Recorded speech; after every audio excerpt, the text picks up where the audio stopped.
This podcast is proud to be part of the TalkSPORT Fan Network. TalkSPORT. Powered by fans.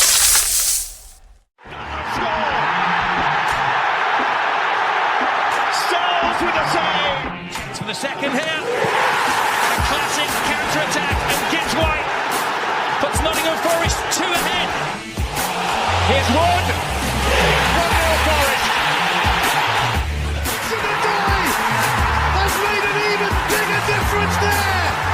Nottingham Forest have snatched the lead at Anfield. Hello, welcome to this edition of Red Side of Trent as we look ahead to Forest game, lunchtime kickoff actually, against Chelsea, who have been a bit of a nemesis at the City Ground. I'm delighted to be joined by Christian Brown. Christian, how are you? Yes, all good here, thank you. How about yourself?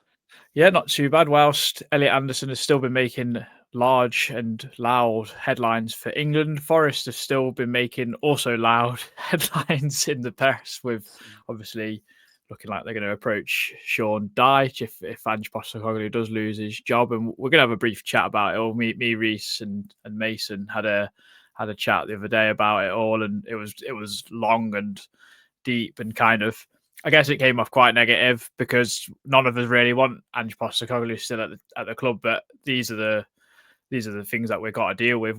At the end of the day, we want to get behind the club, whether we like the manager or not, I suppose. So how do you see it going this week? Well, mainly for this next period of games, I guess, because it's still massive part of this part of the season to like kind of get into, because if we start losing games now and don't make a change, then we start to get cut adrift, really.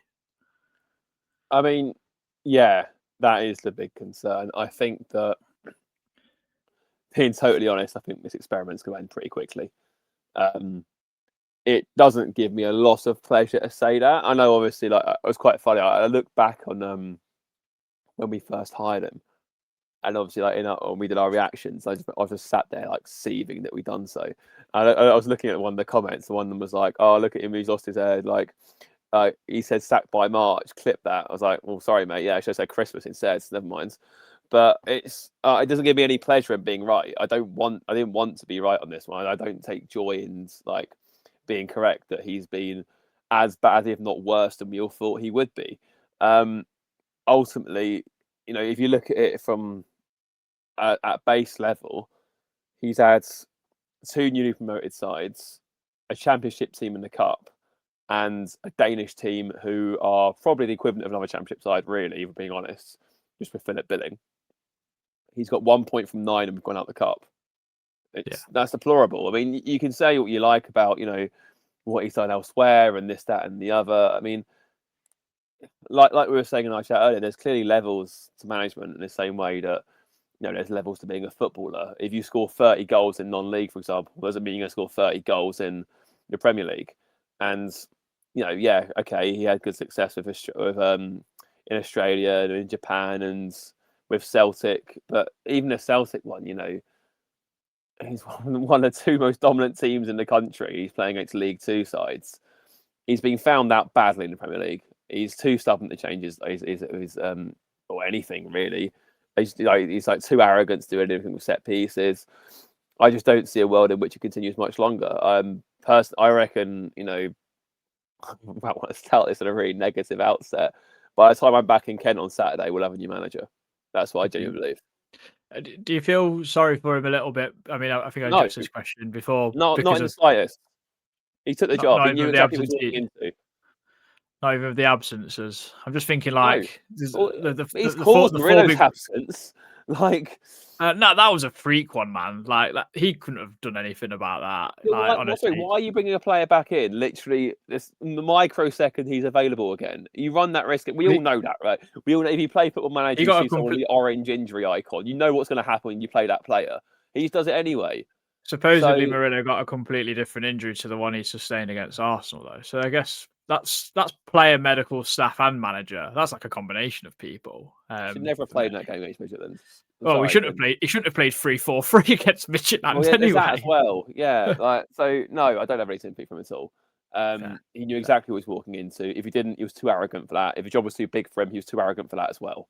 So no.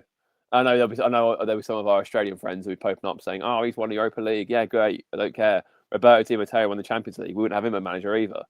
No, yeah, So no, I completely agree with that. I mean, I really wanted to get behind him. I really wanted it to work because, like you said, Christian, it benefits Nottingham Forest. You don't take any pleasure in being right about your opinion, but you've always had this opinion of Ange Postecoglou before, so it didn't really, it was never going to change if that's what you no, thought, unless he changed. or started But winning games, which he hasn't done and won't yeah, do and again, either. and a good run of games to come into, like we've just mentioned, those 7 games that he's not won in. A lot of them have been.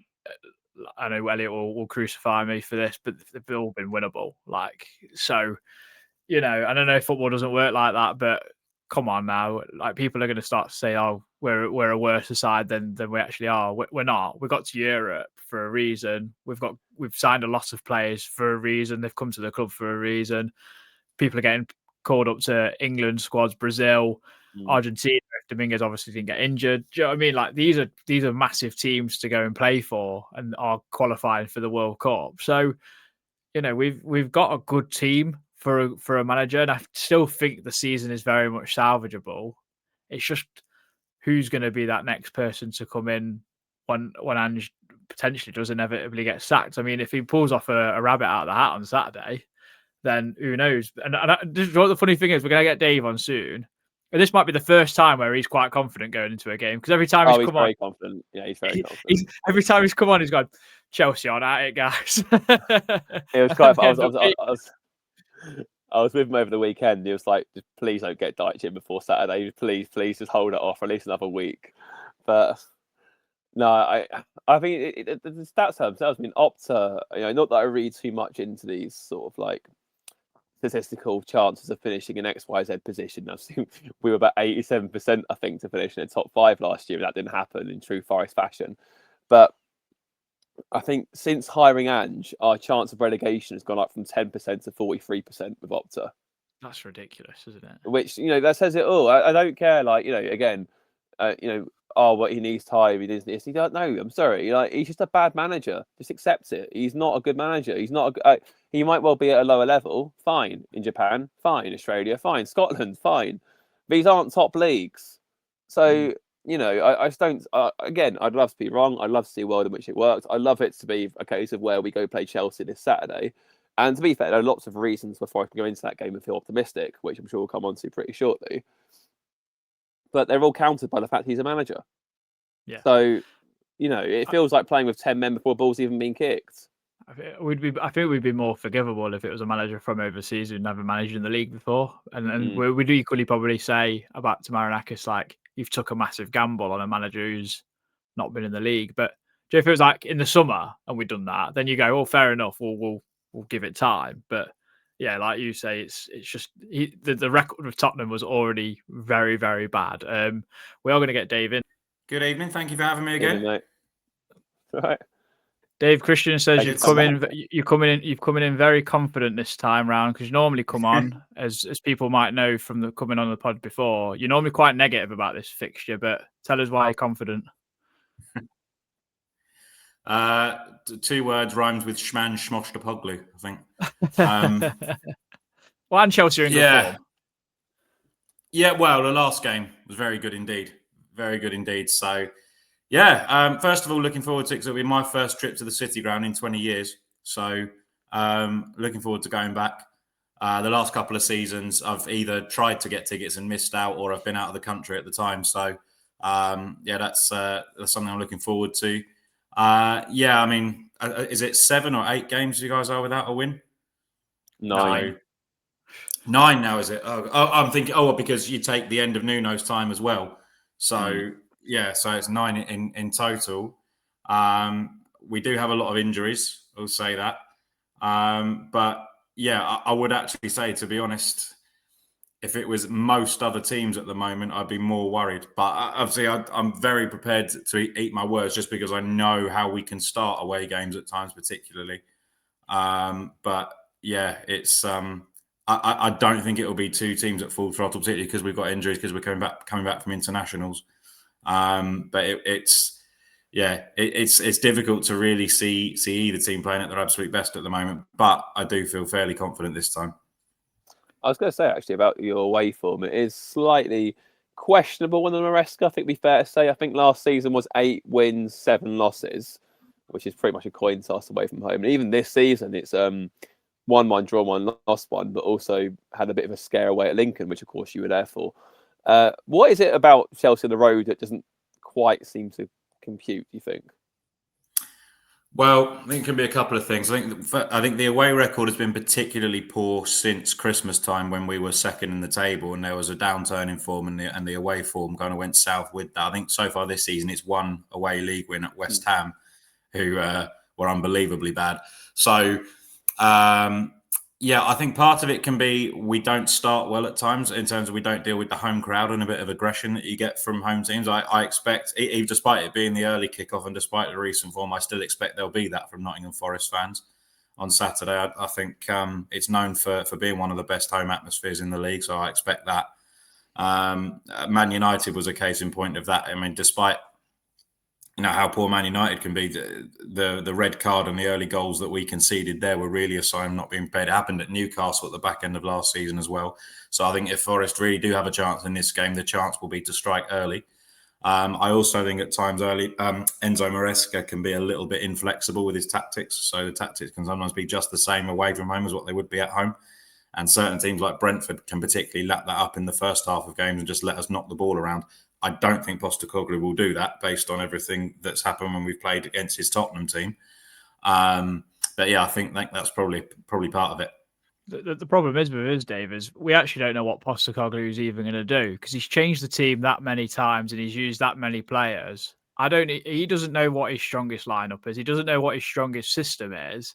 So Forest fans, if you say to me and Christian, pick a team, we're like kind of just guessing because we haven't got a clue. With Nuno, it was very like we know what 1 to 11 is. There might be, if a player's injured, this player might come in, or we play slightly different shape. So I'm intrigued to see how we line up against Chelsea. First of all, I'm intrigued to see how yourselves line up because obviously, like you say, mentioned a lot of injuries, especially at the back. I think like 3 centre halves went off last week, maybe 4. I think you got no Tosin, no Levi Colwell. I think Trevor Chalobah went off, and then the young lad Josh. I can't say his last name. You're gonna have to help me out, Dave. I think Achampong, but I'm not 100% sure. So yeah, I'm intrigued to see how you go with there. But I mean, what's been the case for a lot of injuries? That's just been unlucky, or is that down to Maresca and his system at all? Well, we didn't have too many injuries last season, so I wouldn't be too shocked if the Club World Cup has played a part in that. As great as it was to win that, it was enjoyable, but I did feel at the time we might see the downside of that next season. Because I wouldn't say it's a case of we're pushing ourselves too hard in games and that you get muscle failure from things like that.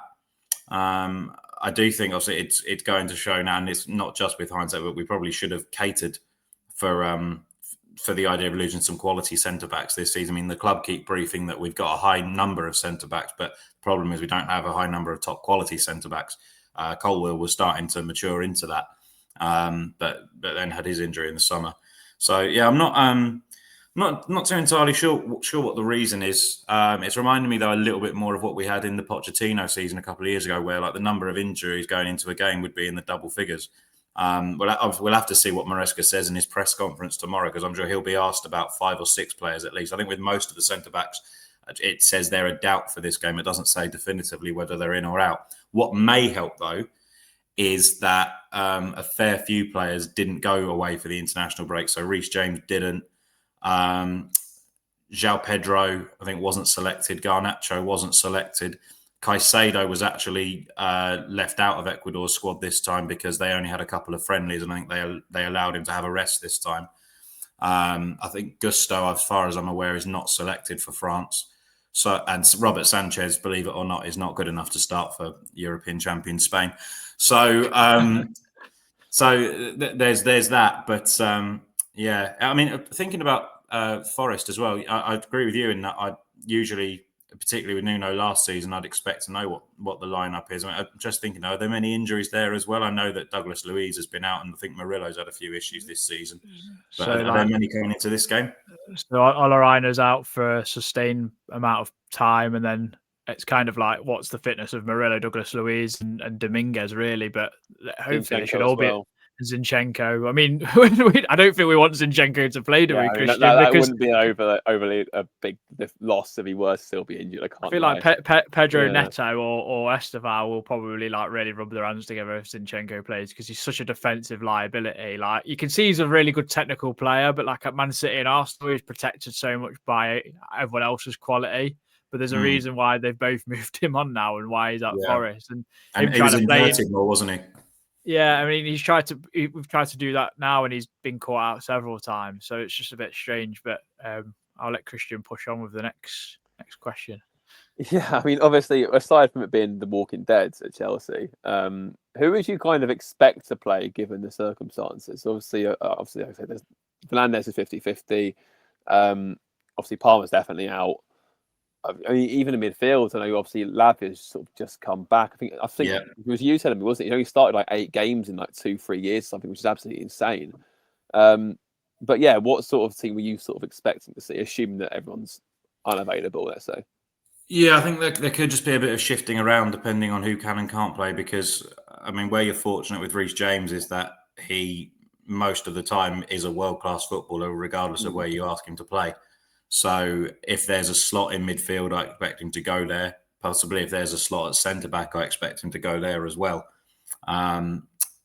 If Gusto plays right back, I might expect to see James in midfield alongside Caicedo. That's if Lavia isn't deemed fit enough to start matches yet, because he's just on his way back.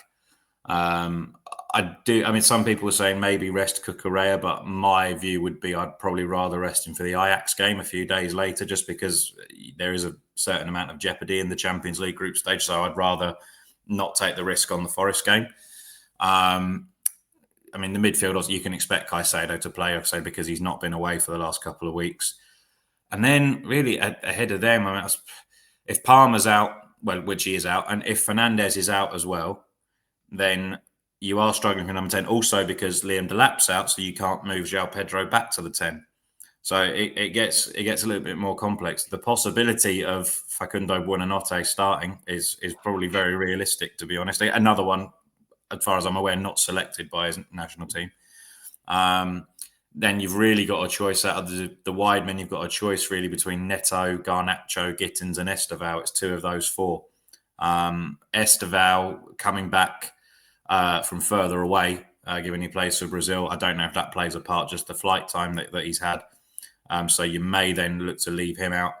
I also personally think he's a bit better as an impact player at the moment, and he is still very young. I'm not quite in this camp of start him every single match yet, because I think that may be detrimental to his development. So, yeah, I'd say there's probably 3 or 4 of those positions where you say either you move players around or you just figure out who's fit at the time. Do you, with that strong end to last season, Dave, if you get in the Champions League and then going on in the summer winning Club World Championships, I mean, or Club World Cup, or you want to call it, but how much more faith have you got now in Enzo Maresca to be that man to take you forward in a long-term project for Chelsea now? Well, it depends really what you want from the long-term project, I think. I believe that the people at the very top of this club do not have the ambition to go and win the Premier League again. So I think for what they're trying to do, which is basically generate the revenue via player churn and mostly make like-for-like changes every year and try and sustain top 4 regular Champions League football, possibly he could be the man for that, yes, based on what I've seen. I think there's enough talent and enough times where there is enough youthful exuberance in that team that we can get over the line in games. And there's, to be fair to Maresca, there's been a good amount of tactical knowledge. And certainly, I thought Forest away last season we did very well, albeit Chris Wood had a bit of a Western supermare that day.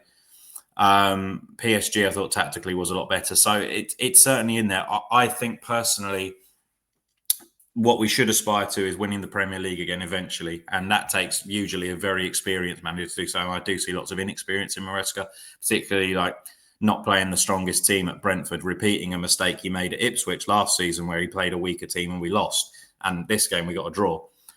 Going to Man United, not being prepared for the onslaught at the start, and then taking all the attacking players off when you've had a red card early in the game. I just see too many things like that. However, usually when he's under a bit of pressure, he pulls a result out. Like somehow we go and beat Liverpool. I think that's personally because when the players are let off the leash a bit more, and when a team doesn't set up to put men behind the ball against us, we're a much better team. But teams like Crystal Palace, teams like Brentford, those are the teams that actually worry me a bit more. And this is why, going back to Forest, I was usually a lot more worried about facing Nuno's Nottingham Forest because he's always known for being pretty tactically solid and knowing how to set up against the top side. When we go up against Forest on Saturday, I expect something a little bit different. So it's about different situations. Will Maresca eventually go on to be the type to go on and win Premier Leagues, win Champions Leagues again? I don't know. But also, don't get me wrong, you need to build the team to do that. And we haven't done that yet either. So it's a bit of both, really. It's nuts, really. I mean, you think you see the amount of money that Chelsea spend, for example, you think surely they built something that can, maybe challenge for the league or something like that. But yeah, it's crazy. I mean, it does feel like you're a very, very good cup team at the minute. I know, obviously, you said at the Club World Cup, you had a bit of a Southgate run to the final and then did a job on PSG. Obviously, the Conference League, I think Chelsea basically had one hand on a trophy before a ball was kicked. But you still have to win these things, I guess. So, and obviously winning breeds confidence and stuff. So it'd be interesting to see how Chelsea got in the cups this year. Obviously, you mentioned basic Ange last year, the Spurs. And one of the worrying things he said to me over the weekend was, am I right in saying that you went 2-0 down, but you still felt pretty confident you get something out of the game? Yeah, that particular fixture can often go that way as well, and it's usually quite a high-scoring, high-octane derby. But yeah, in that case, just knowing from what they were like tactically, I felt we could get back into the game. What I thought said a lot was that when we played them again in April, we really hadn't been on a particularly good run for the few months before that. And we then did play very well in that game and beat them 1-0. And it's only when I read afterwards that I noticed that Tottenham had played a higher line against us than anyone had done in the previous 3 or 4 months. And that's why it generally felt like we could get in behind a lot more. I don't know at times if that's because Postecoglou genuinely believes that that's going to work, or if it's also because he genuinely doesn't want to try and work out different ways to try and beat these teams. I mean, I'd like to look at some of his record against top 3, top 4 teams. I mean, crazily, he can occasionally go and win 4-0 at Man City like he did last season at Tottenham, and he can go and win Europa League finals, albeit not against the top Man United side. So, yeah, it's a very strange one, isn't it? Yeah, 100%. It's just very strange. I mean, the one shining light, Dave, we've got is obviously Elliot Anderson in central midfield, and he's going to come up against someone who's equally shining bright in Moises Caicedo. I mean, that should be quite an interesting battle in there, in that midfield battle. I mean, how important is it for Chelsea to kind of stop Elliot Anderson from getting on the ball and dictating? Because we've seen it for England against Latvia the other night. Most completed passes, most touches on the ball. This season, he's the best passer of the ball this season. He's the first in a lot of things for Forest to say we're not doing very well. He's definitely a man to stop. Yeah, well, I mean, it doesn't surprise me too much that Thomas Tuchel has visioned somebody playing that role for him, because he felt very similarly about Jorginho at Chelsea when he came in. Because from what I remember, Jorginho had been out of the fold while Lampard was manager, at least towards the back end of his time there. And then when Tuchel came back in, he wanted to play him pretty much every game because he was desperate to have somebody who can control possession in his own half. I mean, you guys can say better than I can if he's been that sort of player for Forest this season. Again, it's a case of, I don't necessarily put Postecoglou in that bracket of managers that wants a Rodri type in midfield. I think him and Caicedo are probably very different players. Caicedo's maybe a bit more about your ball winning and setting up attacks. Caicedo's added goals to his game this season as well. I think he's on 3 for the season. And to be fair, one of the few players where you have to say, while we have a much maligned recruitment policy, that was a case of big money leading to what looks to be something quite successful at the moment. He had a tough first season, I thought. And actually, I think one of his first games was at home to Forest, where he made a mistake that led to a goal. when Elanga, weren't it? Elanga Yeah. scored the only goal of that game, and I was a little worried at the time. I think maybe the pressure of the price tag got to him a little bit at the start. But you have to say, I thought last season probably our standout performer alongside Cucurella. I'd probably say the star performer at the start of this season as well. So yeah, whoever can get on top there, I think that'll be a crucial edge, certainly. He can shoot better than Elliot Anderson, that's for certain. Does he score many? I don't think he does. No, not really. No, his No. shooting's abysmal, just like the most of our midfield, to be honest. Like, honestly, I think we can kind of let him off because he is just so good at everything else. But I remember watching we lost to Villa 2-1 last year. Anderson must have had about 3 or 4 chances, and all of them just like sliced, spooned wide or whatever else. But again, we can allow it because he's so good at everything else. It's all good. Yeah, I mean, I think that's probably a signing, would you say, probably done better than most would have expected. I don't remember there being a lot of fanfare around that transfer at the time. Christian included in that, because we didn't know where he was going to play. We didn't know where he was going to play central attacking midfield or on the wing, and then suddenly he's turned into this box to box like dynamite like player. So just, I don't know, it's kind of one of them things where players just get put in a position and then suddenly they just take it by the scruff of their neck, I guess. So yeah, but do you think that's maybe a thing about Nuno as well, in that he generally, when he deals with teams at that level like he had at Wolves, he improves players? Oh yeah, quite possibly. Yeah, I think that's the thing. I mean, obviously talking about the Ange thing, you can maybe say there's one player who's improved, and that's probably Morato. Everyone else has either stayed the same or stagnated. So whereas with Nuno, you could see like players were just visibly growing game on. Anderson's a perfect example of that, really. Like we sort of alluded to, he came to us. You have to remember, this is what always makes me laugh when you see all these Newcastle fans saying that how they were bent over a barrel and shafted by PSR, and they had to sell him, and it was an absolute travesty. They're offering him out as a bloody like low part exchange player to buy Max Kilman with no disregard whatsoever. Like, he was their backup left winger. He was a backup, attack. He didn't really have a role for him in midfield. Even now, their fans still think it's a role from their midfield. And yeah, it was just a bit weird. Obviously, we looked at him as like, okay, we're signing a number 10 backup to Gibbs White or a backup left winger with no goals in 50 games at 35 million. Little bit concerning. And then Nuno pushed him in midfield, and then the rest is history. He's now the best midfielder we've had since Roy Keane. It's crazy how football works sometimes. That good, you say, best since Keane? I think definitely best in my lifetime in centre midfield. Yeah, wow. my favourite player at the moment. So yeah, Matt Sells, I thought, was another one for the start of last season. Well, I didn't see where that player was before then. He's been awful this season. But this season, I did see there's no clean sheets yet. Our biggest concern is set pieces, because Ange just kind of thrown the book out the window, and Matt Sells can't catch a cold, and he's never been able to catch a cold. And that's just always been my opinion of Sells. He's not the best commanding of his area. He's a very, very good shot stopper and good with his feet, but goalkeepers of that ilk. I mean, I think you'd even say about Robert Sanchez, he's probably good at 2 out of the 3 things or whatever a goalkeeper needs to be these days. Like, that's just part and parcel of football. But I mean, what's your score prediction for Saturday? This probably might be the first time where you say that you're going to win. I don't think I've ever said it on here before, have I? No. You normally talk very down about Chelsea, and then you're not lost at the City Ground yet. Drawn and won twice. So. That's a good point. I think our last defeat there was 97, albeit obviously there was a long period where we didn't play there.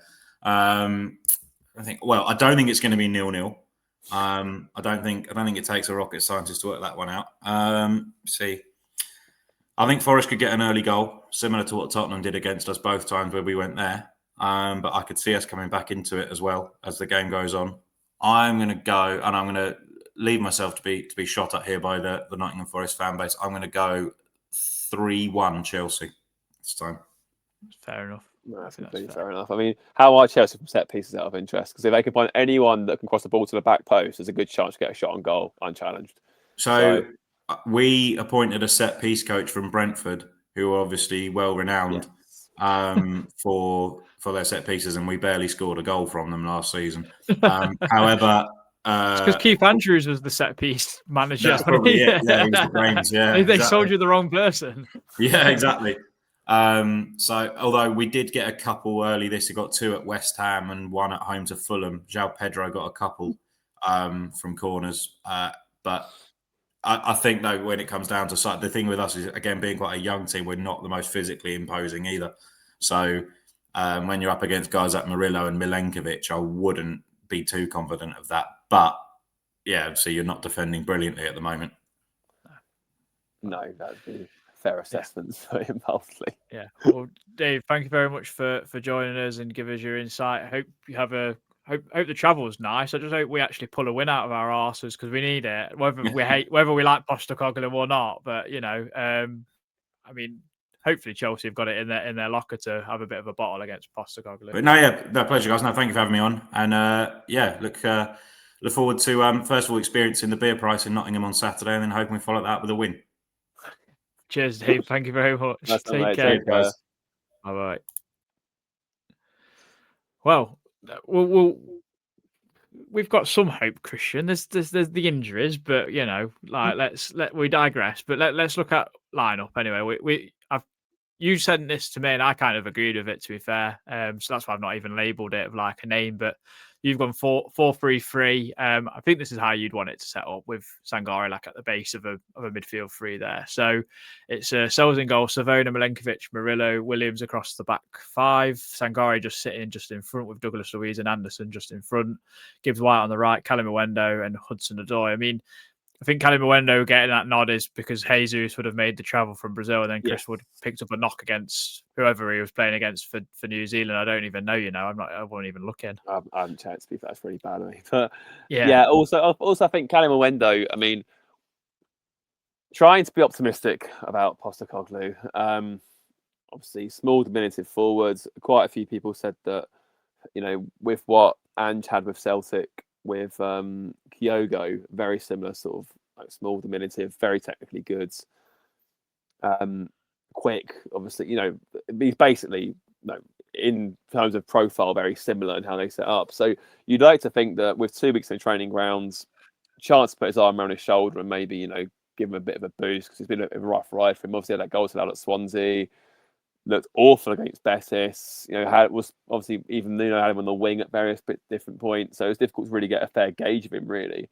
But I think this could be one at the start, especially if Chelsea don't have a back line as such. They won't. Whoever is there won't enjoy being pulled around by someone of his ability to run in behind and whatever else. So that's what I've got for Callum Mwendo up there.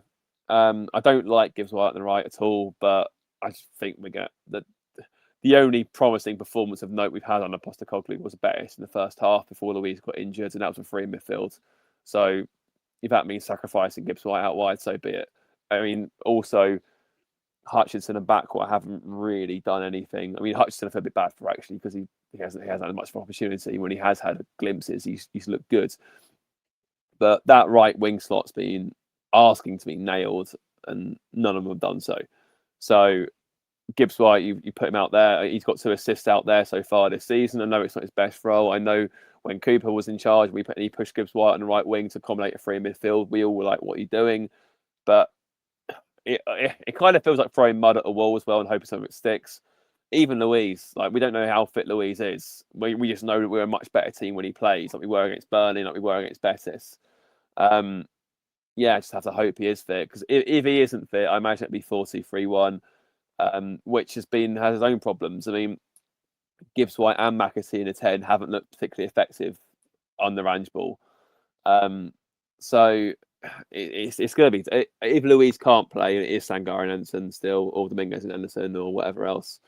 I imagine then at that point it probably will be maybe back one on the wing or Hutchinson on the wing. Again, there's still a chance for one of them to just take that shirt and grab it, but with Hutchinson's case of getting opportunity and backward needs to be better. I would wonder if it would be Ndoi, just because I think he's been. Yeah, that's a shout. He's been okay. I think the big boost will be Murillo. I just think like that ability to play as a ball playing centre off. I'd feel sorry for Morato because I think he's been good. He's been the only positive. Well, him, Nico Williams, and Elliot Anderson have been our positives. I just think I think Ange Postecoglou has really shot himself in the foot in these first 7 games by just not being consistent. We look at his last season where we had a consistent team and all we needed was just depth, just to make like-for-like substitutions with better quality, and we would have got over the line into Champions League. Do you know what I mean? And he's just, I don't know what he's doing. I don't get it. It's very bad preparation. It's poor management, as we keep saying. And I know it's really negative. I want it to work, but I just find it so hard when there's not a lot of evidence there to go off. Yeah, this is the thing. I mean, like, I honestly think when he made 10 changes for the Swansea game, I was okay with that. I know, obviously, we're saying there's a lot of chopping change to the team and stuff like that. I think what we mean is it's more in terms of the systems we're going into games with. 1 minute it's a 4-2-3, 1 minute it's a 3-4-3, but it's a 4-3-3 and it's a 3-4-3 again. And it's like, well, hang on a minute. There's no continuity there. Then against Newcastle, it's basically a 5 at the back. Like, if you're playing the same system but you're changing the players out, that's a bit different. If you're changing the system every single game, of course, there's going to be they look like strangers because they don't know what they're doing. And again, should you be doing that? You've come in midway through a season. You're in a position. This is where I will give him some sort of buffer, if you like, in that he hasn't had a lot of time in the training grounds. Although this also counters into my next point, in that obviously he hasn't had a lot of time to get them together and work on what he wants them to do. Obviously, we've seen very quickly he's got some of his stylistic in play across. I said after the Burnley game, it was quite notable actually how very quickly we already transformed from this like counter-attacking team into full-on out. But yeah, you've got to have some sort of stability there, some sort of like, at least where the players are coming onto the pitch, they know what their job is. Even if they don't know who they're passing to or playing around, they know what their job is. It doesn't seem to be that at the minute. It's just very, even again, like, as you said, going through the teams there, it could be a 4-3-3 on Sunday, it could be 5 at the back again. He sacrificed all his ideals against Newcastle and we got badly beat. Who's to say he won't do it again? So, yeah, it's what a fun time to support the club, eh? I know, but I think this is like the thing that we've got to kind of remind ourselves. When we started the pod, we was languishing at the bottom of the championship with Shooter and where we are now, and it's kind of like, bloody hell, guys, remember where we've come from, because we're in the Premier League and we're arguing about a manager who's, I don't know, just doing whatever, I guess. But I think like when Marinakis is coming out and saying like, I want to change the mentality of the fans to not accept mediocre and be better. I think this is what he means, really. Yeah. But he has to follow that mindset. Sorry to interrupt you. He has to be exactly the same because ultimately this is his mistake. He has to own this. He can't say to us on in Market Square, I'm going to bring trophies back and you need to change your mentality and like be more prepared for winning things because it's time to write a new chapter in our history and not look backwards, and then hire a circus clown and keep him in the job way past his posts. That's on him. So just out of interest, if Ange does lose his job, which we expect him to, that's just how it's going. Who would you like? And obviously, me, Mason Reese spoke about Dyche quite a bit because that was one who was really heavily linked with us, and he's obviously got that Nottingham connection, still lives in the city and everything. But I think we were all quite almost sat on the fence that we didn't, if we had a choice, because there's a number of other managers that are available out there that are free agents, we'd potentially look at someone of that ilk. But who would you go for? I saw Luciano Spalletti was saying that he wants a crack at the Premier League. I was like, oh yeah, Serie A winning title manager. No, Joe. I mean, it sounds bad, but honestly, I'm not even at a point at looking at names. I just want him gone. I think with the exception of club killer Eric Ten Hag, who absolutely gutted the soul out of Man United and has left them in ruins for years. Should have had more time, really. Unfortunately, wasn't given that. And then obviously going to Leverkusen, and then they very quickly realised what he was about and got rid of him after 2 games or so. With the exception of him and Rafa Benitez, who is beyond prehistoric dinosaur. With the exception of those two, I think anyone's an improvement on him. And you can make the argument, are the likes of Sean Dyche or Gary O'Neill's, etc., are they good enough for Nottingham Forest? Is it too early in the season to be considering an appointment like that? That's a separate argument.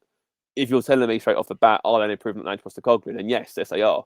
And, again, I'm sure there'll be a lot of Australians watching this who get up in arms about that and whatever else. I promise you, there's nothing more I'd love than for him to go on a 5-6 game winning spell and have me declaring my allegiance to the baggy green ahead of the Ashes. But it's not going to happen. It's just not going to happen. So, you have to look at what's out there. The bloke's lost 30 of his last 49 Premier League games. And again, you can say there's some mitigating circumstances, whatever. Again, take the Arsenal game, for example. Should that be counted? Probably not, but it will do because that's just how stats work and whatever else. I mean, you can say about, he sacked the league off last year. He had £1 billion institution. You shouldn't be sacking off anything in charge of Tottenham Hotspur. I'm sorry. So, and we have we feel the same way at Forest. If we feel the same way at Forest, then you can't do it in a supposedly bigger expectation. So, yeah, I don't honestly. I think once it'll be when, not if, when he gets a chop. We can have. I might have a proper look then at who's around and who's about. I know obviously there's the I saw a few pine for the Dortmund guys. It Terzic, Terzic, yeah. Again, Marco Rose is available as well, I believe. Again, those who've played against him in FM will know how horrendous his teams are to play against in that game. But again, there's still 93 points left to play for, and we're still in Europe for now. So again, is it a bit too early? You going for the break glass in case of emergency Sean Dyche button, or are we generally in that bad a predicament where relegation is actually looking quite possible because of who we've hired? It's a difficult one. It's one for Marinakis to decide ultimately. Yeah, definitely. I mean, it's been an interesting couple of weeks coming up because we've got a lot of games thick and fast. I mean, Chelsea on Saturday, Porto the week after, Nemesis Bournemouth, and I believe it's Man United as well. So yeah, then Graz and Leeds. And Sturm Graz and Leeds. Yeah, so all big games coming, all difficult games as well. So yeah, we'll certainly be here for it. I know that. So, God, I don't want to talk about it all unless we start winning games. That sounds so fickle, but that's just the reality of it at the moment. That's just the nature. But no, thank you very much for joining us. Sorry if it's been negative again. It's tough. I'm finding it very tough, as you can tell. So hopefully, before we go, what's your prediction for Saturday? Oh God, I want to be. I've obviously got a head and a heart. I think we'll lose like probably 2-0 to Chelsea. Personally, I think that's just how it's going. But the man for the person that's got it in for me and for my sins thinks that we might win because just it's Forest and we could pull it off. Do you know what I mean? Nine games not without a win. Chelsea fans will be like, "Oh, these are bloody crap," and then like they turn up and we somehow beat them. Do you know what I mean? They turn into Charity FC for a change. Not going to happen. That's wishful thinking, but that's what I mean. It's the hope that kills you, Christian. Yeah, so yeah.